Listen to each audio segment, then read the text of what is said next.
दोस्तों, फिल्म की शुरुआत सिड के इंट्रोडक्शन से होती है, जो एक हाई स्कूल सीनियर स्टूडेंट है। लेकिन सिड स्कूल में एक एवरेज अनपॉपुलर लड़का है और सिड खुद ऐसा ही रहना चाहता है ताकि वो बिना किसी परेशानी के अपने हाई स्कूल के दिन बिता सके। और इसलिए सिड अपनी लाइफ में 3 रूल्स को फॉलो करता है। और पहला रूल है जितना हो सके चुप रहना, क्योंकि चुप रहने से कभी कोई परेशानी नहीं होती। उसका दूसरा रूल है स्कूल में अलग ना दिखना और गॉसिप से बचना। इसलिए सिड हमेशा हॉकी गेम में एज हेल्पर या स्कूल में कभी किसी प्ले में एज बैकअप एक्टर या ज्यादातर स्कूल की वीडियो गेम टीम में पार्टिसिपेट करना, ऐसे छोटे मोटे रोल्स प्ले करता है। और सिड का थर्ड रूल है जितना हो सके उतना चक से दूर रहना। चक जो कि स्कूल का सबसे बड़ा बदमाश है और उसके रास्ते में आने वाले हर किसी को पीटना उसका शौक है। और ऐसा सब करते वक्त उन वॉयलेंट फाइट्स को रिकॉर्ड करके अपने यूट्यूब चैनल पर अपलोड करना, ये उसका काम है। इतना ही नहीं, एक बार तो चक ने ऑलमोस्ट एक लड़के को मार ही डाला था, मगर क्योंकि चक के पिता शहर के अमीर लोगों में से एक थे, वो सारे लीगल झमेलों से आसानी से बच जाता है। फिर हम देखते हैं जिम को, जो कि सिड का बेस्ट फ्रेंड है। जिम का सपना है कि एक दिन वो एक फेमस सोशल मीडिया सेलिब्रिटी बनेगा और वो सिड के बनाए उसके तीनों रूल से एकदम ऑपोजिट सोचता है। बातचीत के दौरान सिड की नज़र टिफ नाम की एक खूबसूरत लड़की पर पड़ती है और सिड काफी टाइम से टिफ को पसंद करता था। लेकिन उसे याद आता है कि आखिरी बार उसने उससे तब बात की थी जब वे दोनों 8 साल के थे और स्नो स्केटिंग कर रहे थे। अब सिड अपने फीलिंग्स को जाहिर करने से डर रहा है क्योंकि टिफ चक को डेट कर रही है। बाद में सिड और जिम गार्डन में वॉक कर रहे होते हैं जब उनकी तीसरी दोस्त लूना आती है। अब जिम और लूना मन ही मन एक दूसरे के लिए फील करते थे, पर हमेशा इस बात से वे दोनों भी एग्री नहीं करते और एक दूसरे से लड़ते रहते हैं। अब स्कूल के बाद जब सिड घर पहुंचता है, वो देखता है कि उसकी स्टेप मॉम और बायोलॉजिकल मॉम दोनों उसका इंतजार कर रहे हैं। वे दोनों सिड से कहते हैं, हमें तुम्हारे स्कूल से एक लेटर आया है जिससे हमें पता चला कि तुम्हारे स्कूल की होमकमिंग पार्टी नजदीक आ रही है। जिस पर सिड कहता है वो उस पार्टी में नहीं जाना चाहता, लेकिन उसकी मॉम उसे समझाती है कि तुम्हें इस पार्टी में जाना चाहिए क्योंकि ये काफी बेस्ट एक्सपीरियंस होता है जिसे तुम बड़े होने के बाद भी हमेशा याद रखोगे। लेकिन सिड अभी भी उदास ही होता है और कहता है इस पार्टी में जाने के लिए उसका कोई पार्टनर भी नहीं है। फिर पूरा वीकेंड सिड बस वीडियो गेम्स खेलते हुए बिता देता है। अगले दिन जब वो स्कूल पहुंचता है तो 72 घंटे बिना सोए रहने से वो थका हुआ होता है। नींद की कमी के कारण उसे कई काम करने में कई तरह की परेशानी होती है। सिड ना ही अपने खाने पर फोकस कर पाता है और ना ही वो किसी स्पोर्ट के लिए एनर्जेटिक फील करता है। थकान की हालत में वो गलती से चक का इंसल्ट भी कर देता है। अब चक अपने क्लासमेट्स के सामने ही सिड पर हमला कर देता है और वो सिड को बहुत मारने लगता है।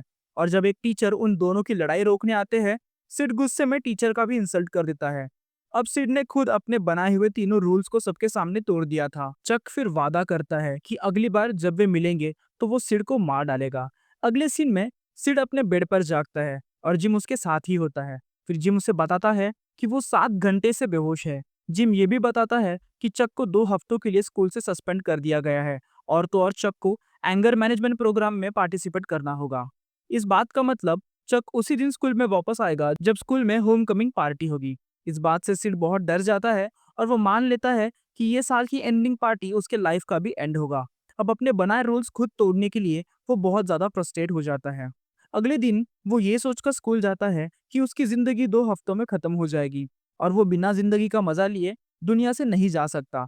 कुछ देर बाद एक सेक्स एजुकेशन क्लास में एक लड़की अपने फीलिंग्स को कंट्रोल करने पर लेक्चर दे रही थी, तो सिड अचानक उठकर उससे आर्ग्यू करने लगता है और कहता है किसी के लिए अपने दिल में फीलिंग्स लाना काफी नेचुरल है और हमें इस सच्चाई से दूर नहीं भागना चाहिए क्योंकि उसमें कुछ गलत नहीं है। फिर सिड पूरे कॉन्फिडेंस से कहता है इस क्लास में हर किसी के दिल में किसी ना किसी के लिए फीलिंग्स होंगी, पर कोई उसे जाहिर नहीं करेगा क्योंकि हर कोई डरता है। फिर उसके क्लासमेट्स उसकी हिम्मत की तारीफ करते हैं और हर कोई खुलकर अपने मन की बात करने लगता है। सिड खुद पर प्राउड फील करता है और अपनी क्लास से बाहर निकलता है, लेकिन उसे हैरानी होती है कि उसमें यह हिम्मत कहाँ से आई। अब जिम को भी सिड पर प्राउड फील होता है क्योंकि सिड ने बिना किसी डर के अपनी बात कहकर दूसरों के लिए वो अब एक हीरो बन गया है। फिर अचानक सिड को एक अनजान नंबर से एक लड़की का मैसेज आता है जो काफी टाइम से सिड को पसंद करती है और आखिरकार वो हिम्मत करके सिड को मैसेज करती है। वो क्लास में उसकी बहादुरी की तारीफ करती है और सिड अब भी बहुत ज्यादा खुश होता है क्योंकि आखिरकार उसे एक लड़की मिल गई जो उसे पसंद करती है। स्कूल के बाद सिड पिज्जा डिलीवरी में अपना पार्ट टाइम जॉब करने जाता है। अपनी शिफ्ट खत्म करने के बाद वो जिम के साथ बैठकर फिशिंग करने लगता है और वो जिम को बताता है कि चक 2 हफ्तों में वापस आ रहा है और चक उसे जरूर मार डालेगा। इसलिए वो तय करता है कि मरने से पहले उसे उन सारे कामों की एक लिस्ट बनानी होगी जो उसे पूरा करना है। सिर्फ 14 दिन बचे हैं। सिड स्कूल जाता है और पहली बार उसे डर नहीं लगता। सभी स्टूडेंट्स उसे हीरो की तरह देखने लगते हैं और जिम उसे बताता है कि पूरा स्कूल उसके बारे में ही गॉसिप कर रहा है। तभी सिड को एक अनजान लड़की का मैसेज आता है जिसमें लिखा था कि वो उसे दूर से देख रही है। वो आसपास देखता है और टिफ को आते हुए देखता है, इसलिए उसे लगता है कि वही उसे मैसेज भेज रही होगी।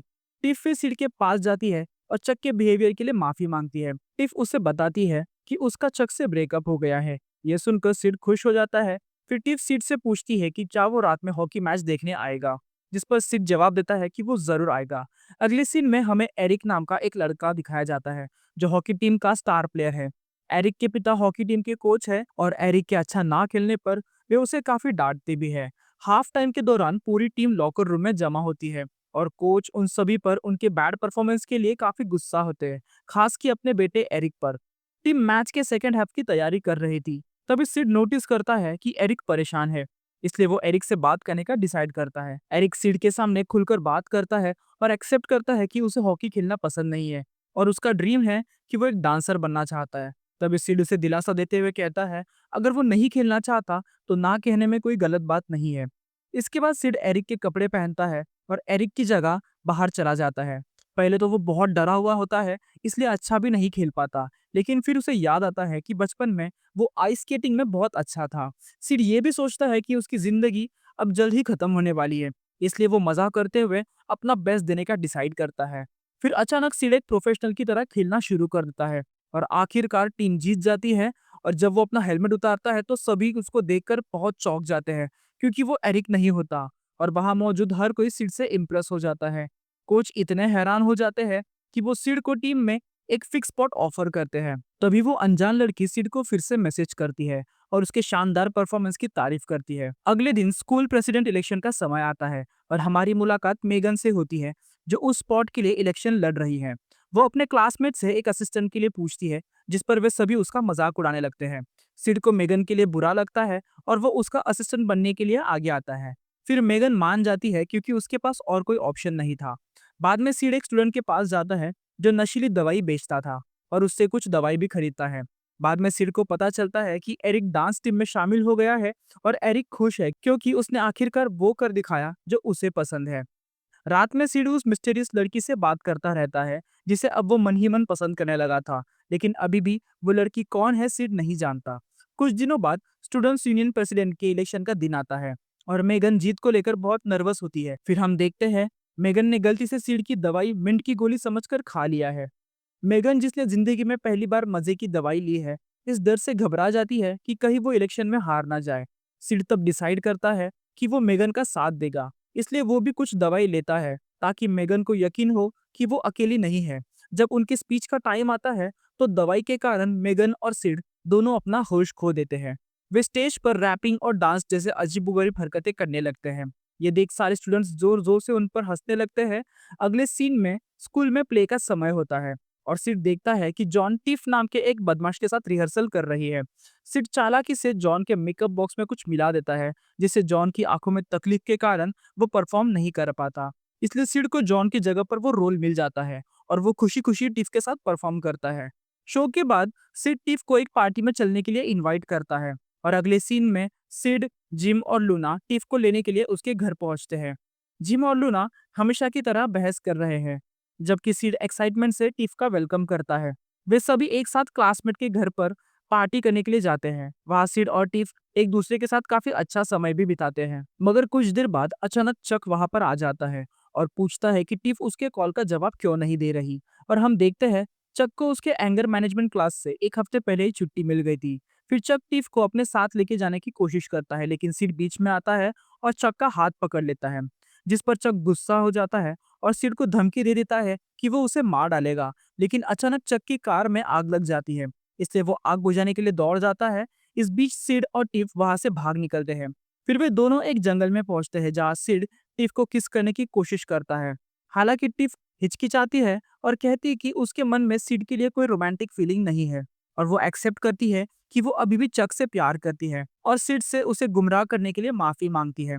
सिड हैरान रह जाता है क्योंकि उसे लगता था कि टिफ ही वो अनजान लड़की है जो उसे मैसेज करती है। हालांकि टिफ इस बात का भी खुलासा करती है कि उसके पास सिड का नंबर भी नहीं है। फिर टूटे दिल के साथ सिड, जिम और लूना उसके घर के लिए वापस निकल जाते हैं। अगले दिन सिड उसे अनजान लड़की से मिलने के लिए कहता है, लेकिन वो लड़की ये कहकर मना कर देती है कि वो सिड की तरह बहादुर नहीं है। फिर सिड उठता है और अपने दोस्तों से कहता है कि उन्हें कंप्यूटर को ऑफ कर देना चाहिए और कंप्यूटर स्क्रीन के आगे की जिंदगी को तलाशना चाहिए। वो उन्हें याद दिलाता है कि जिंदगी में वीडियो गेम के अलावा भी बहुत कुछ है। ये सुनकर वे सभी उससे काफी इम्प्रेस होते हैं। जैसे ही उसे उस मिस्टीरियस लड़की का मैसेज आता है, वो कमरे में एक लड़की को फोन पकड़े हुए और हंसते हुए देखता है। उसे एहसास होता है कि वो मिस्टीरियस गर्ल यही है और सिड उससे बात करने की कोशिश करता है, लेकिन वो लड़की बिना कुछ बात किए वहां से भाग जाती है। आखिरकार सिड उस लड़की से मिलता है। फिर वो लड़की खुद का नाम केटी बताते हुए खुद को इंट्रोड्यूस करती है। केटी सिड को देखकर शर्मिंदा महसूस कर रही थी, लेकिन सिड उससे मिलकर काफी खुश होता है और इसलिए वो केटी से डेट के लिए पूछता है। स्कूल के बाद सिड और केटी डेट पर जाते हैं और जल्द ही एक दूसरे से अच्छा बॉन्ड बना लेते हैं और फिर वे दोनों एक दूसरे को किस करके अपने रिलेशनशिप को स्टार्ट करने का डिसाइड करते हैं। फिर एक दिन जब जिम अपने डॉगी को घुमा रहा था, उसकी नजर चक और उसके दोस्तों पर पड़ती है। चक और उसके दोस्त जिम को लिफ्ट देते हैं और साथ में एक वीडियो बनाने का आइडिया भी देते हैं। जिम हमेशा से फेमस होने का सपना देखता था, इसलिए वो बिना ज्यादा सोचे समझे मान जाता है। अगले दिन सिड स्कूल में पहुंचता है और ये देखकर वो हैरान हो जाता है कि सभी स्टूडेंट्स उससे नाराज हैं। उनमें से उसे एक लड़का एक वीडियो दिखाता है जिसमें पता चलता है कि जिम नशे में था और उसने सिड के सारे सीक्रेट्स उगल दिए। वीडियो में जिम दावा करता है कि सिड ने अपने आखिरी विश की लिस्ट बनाई है और मजे की दवाई भी ली। जिम कबूल करता है कि सिड ने जॉन के मेकअप बॉक्स में कुछ मिलाया, जिस वजह से तकलीफ के कारण वो प्ले से बाहर हो गया। जिम ये भी बताता है कि सिड इंटीमेट होना चाहता है और टिफ के रिजेक्शन के बाद अब सिड किसी और लड़की को डेट कर रहा है। इस बात से अब सभी स्टूडेंट सिड से नफरत करने लगे हैं और सिड को वीडियो गेम टीम के साथ साथ हॉकी टीम से भी निकाल दिया जाता है। मेगन को भी मजे की दवाई लेने के कारण क्लास यूनियन प्रेसिडेंट की पोस्ट से हटा दिया जाता है और इस वजह से वो सिड से बहुत गुस्सा करती है। फिर सिड केटी से बात करने की कोशिश करता है, लेकिन उसे पता चलता है कि वो उस दिन स्कूल में नहीं आई थी। बाद में जब सिड घर वापस आता है तो वो जिम को अपना इंतजार करते हुए देखता है। फिर जिम सिड से माफी मांगने की बहुत कोशिश करता है। हालांकि सिड अभी भी हर्ट है और जिम को सिर्फ फेमस होने के लिए उसके सीक्रेट्स बताने के लिए ब्लेम करता है। फिर वो अपने कमरे में आ जाता है और केटी से माफी मांगता है, लेकिन हर कोशिश करने के बाद भी केटी उसे माफ करने से मना कर देती है।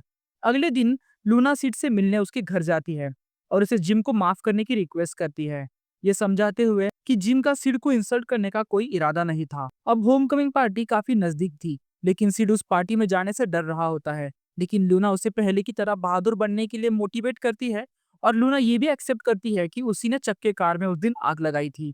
लूना के काफी समझाने के बाद सिड आखिरकार पार्टी में जाने का फैसला करता है। होमकमिंग पार्टी के दिन सिड और जिम में फिर से दोस्ती हो जाती है। सिड फिर केटी के पास जाता है, जो उससे बात करने से इनकार कर देती है। फिर भी सिड माफी मांगता है और केटी से कहता है कि उसका उसे कभी हर्ट करने का कोई इरादा नहीं था और केटी वो पहली लड़की है जिसे सिड ने कभी प्यार किया है। ये जानते हुए कि चक उसे कभी भी मार सकता है, वो केटी को बाय कहता है और पार्टी से जाने लगता है। लेकिन कुछ ही देर में चक पार्टी में आ जाता है और सिड पर जोरदार हमला करता है, जिससे सिड बेहोश हो जाता है। कुछ देर बाद सिड एक हॉस्पिटल में जिम के साथ होश में आता है। जिम बताता है कि उस पर भी हमला हुआ था और सिड के बेहोश होने के बाद क्या हुआ ये बताना शुरू करता है।